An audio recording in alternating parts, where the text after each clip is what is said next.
நிகரே இல்லாத சர்வேசா, திகழும் ஒளி பிரகாச, துதி பாடிட இயேசுநாதா.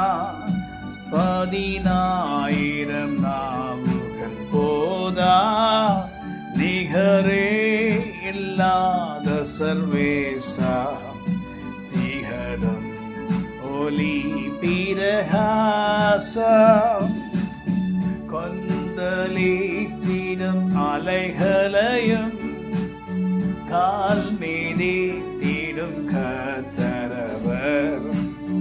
கொந்தளித்திடும் அலைகளையும் கால் மிதித்திடும் கர்த்தரவர்.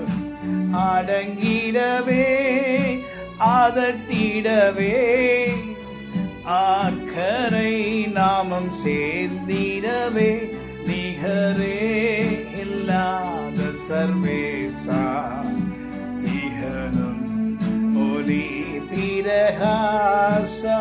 நிகரே என்றால், நிகரே இல்லாத சர்வேசா என்றால் அவருக்கு நிகர் யாரும் இந்த உலகத்தில் இல்லை.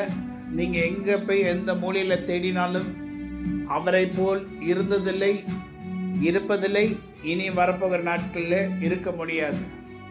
அவர்தான் அவர்தான் அவர்தான் இயேசு கிறிஸ்து, நிகரே இல்லாத சர்வேசா.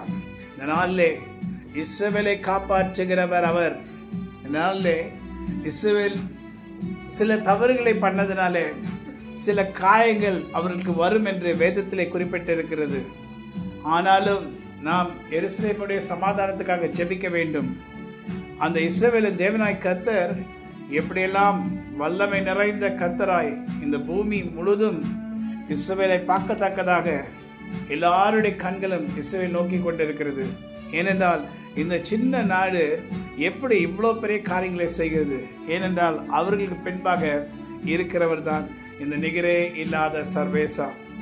இந்த நாளில் இஸ்ரவேல் கஷ்டப்படுகிறது நோக்கம் என்னென்று நமக்கு தெரிய வேதத்தில் எழுதியிருக்கு. அவர்களை ஈரான் என்கிற பெர்ஷியா என்கிற ஜனத்துக்கு அடிமைத்தனமாக ஒப்பு கொடுப்பார். ஆனாலும் அவர்களை கைவிடுவதில்லை. ஹல்லேலூயா.